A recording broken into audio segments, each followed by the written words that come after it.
In this session, we will understand the different types of database.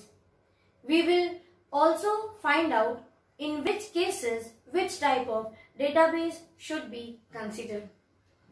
As such, if we talk about types of database, there are more than 10 types of database.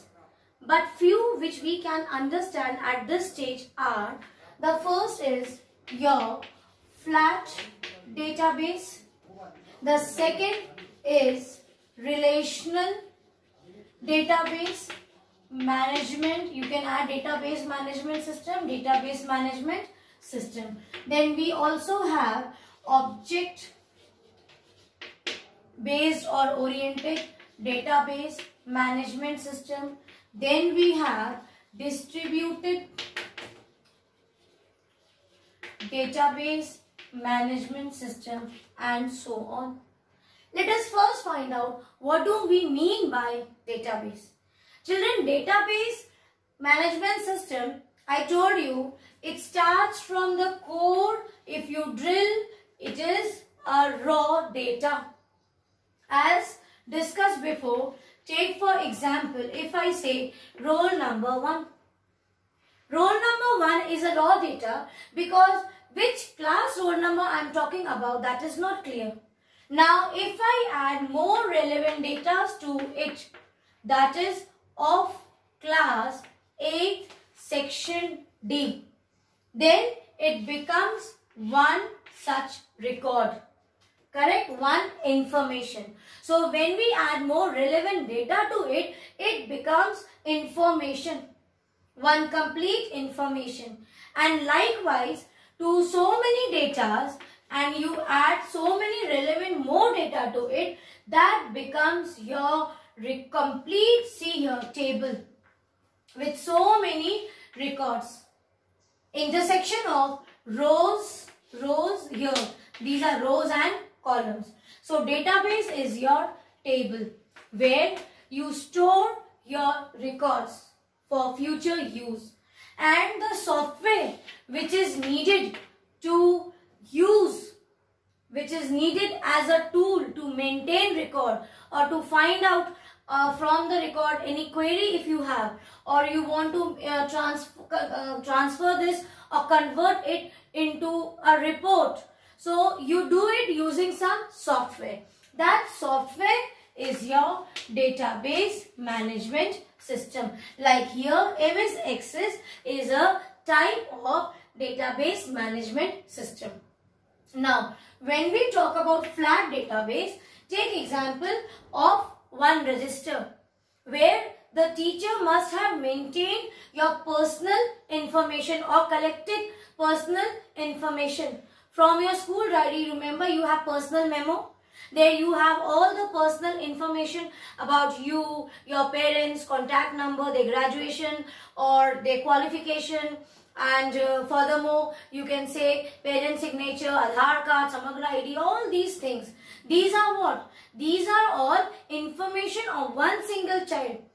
So like this, teacher maintains a record of all the students of her class, and that register which she maintains manually is a database. And who is managing? Teacher is managing. So who is a teacher? Teacher becomes the database management system. Is it clear? Because I am managing the data from this system. Is it clear? And that is called as flat database. If I talk about only that record where personal information of a child is stored, because you cannot connect this table with another table. In flat database management system, we cannot relate one table to the other table. Let me explain you with the example of relational database management system, then you will understand it better. So here we have understood that suppose we have this tuple. Table is also called as tuple. Here I have one database management system with only students' personal information. Likewise, take example, teacher has also maintained one other table of students, you can say marks. So in this table, she is maintaining marks of the students of her class. Like roll number here of 8th D, this is also of class, suppose 8th D. She has written roll number. Roll numbers are same. Suppose till 56. Yes. Now after this column, here it was student's name, and here teacher has directly started entering the marks, like marks in English, marks in Hindi, math, science and so on. Now during your result, when you see the report card, you see only marks? No. You see both. Some columns from your students' information and some columns are there from report register. In total, like you will have somewhat from 80 what marks you have got for your final or half yearly exam, plus your copy assessment, your project assignment marks and your PA1 marks. So here 10 marks for PA1, yes or no? But you gave it, so you have given so many tests, maybe. So say on the report card, so many other tests you give, revision tests you give, for assignment also. 2-3 times you must have submitted assignment. So marks of certain columns are taken. Total of PA1, total of your what you have got in half yearly, your copy assessment and all that.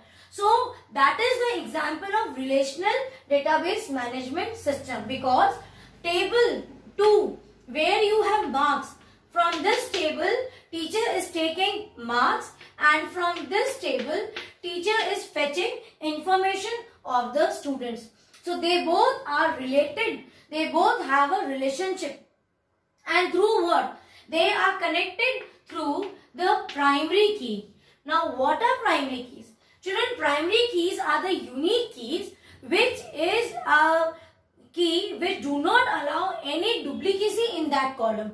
Suppose for roll number, you have to set the column as. You cannot set it for class. If you set it for class and section 8th D, it is common for all. So class or section cannot be your primary key.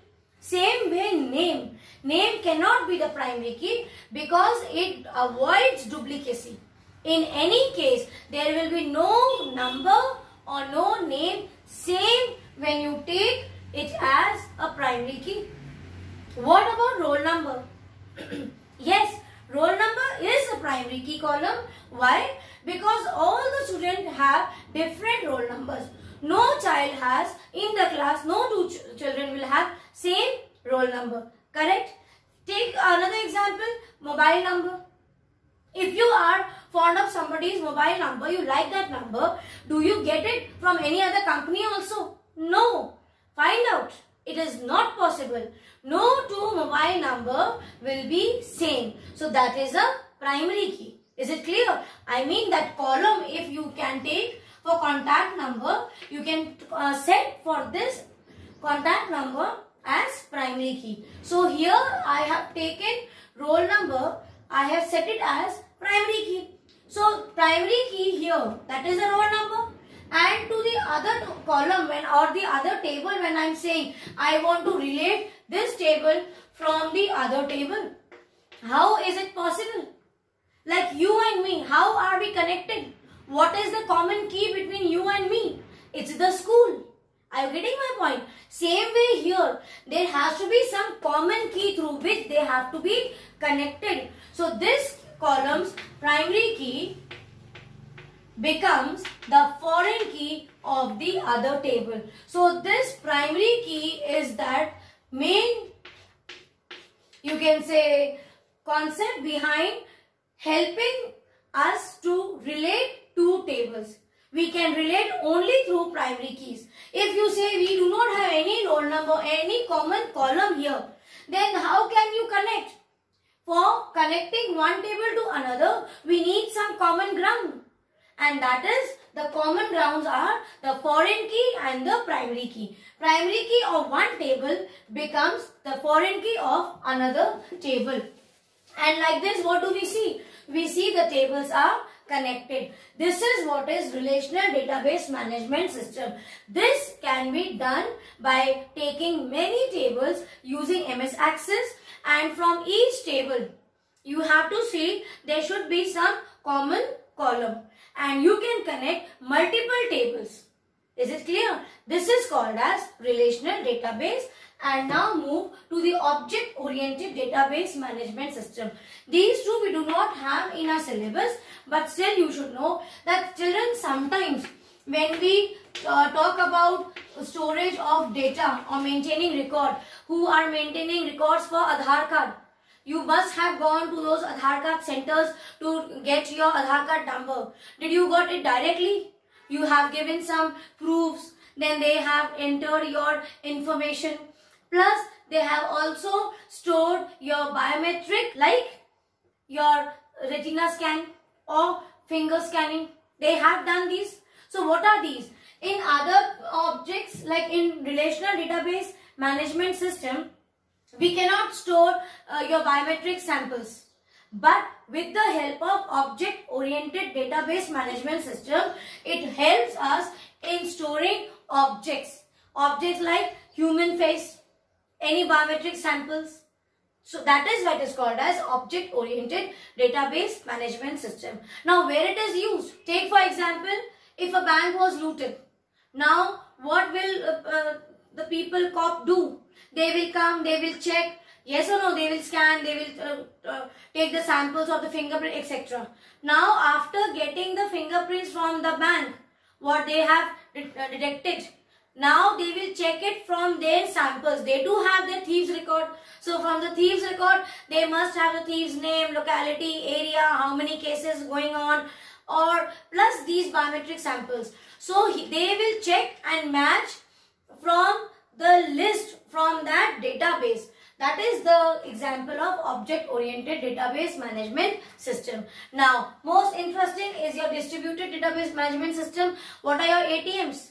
If you have 5,000 in your bank and you move to the near side your mall and you take out 5,000, and then just side after 10 steps you see one more ATM. You are so happy that just now you taken out money from this bank, but now you think this bank, from this ATM you have taken out money. This is your ATM 1. And when you come out of the ATM after moving 10 steps, here you see again one ATM of different bank. Now you are thinking, should I take out money or not? The naughty ones. So they will think different bank. So there may be no connection. And person will go and try to take out again 5,000. You will get 5,000. If you have only 5,000, you will never get. Why? Because this information goes to the main server, and from there, the next time when you again insert your cards, it will be read from the server. The information will be given back to this ATM that it do not have sufficient balance. So interesting. So your ATMs works on distributed database management system, and it is needed because this may happen if you take out from this bank of the same ATM also, and again you quickly move to another area of the same bank, thinking that I have taken out from this bank but of this ATM, but in that area how will they know? Then it will be such a big loss. Just imagine what all can happen. So this is why for money transferring and all these things, we take use of distributed database management system.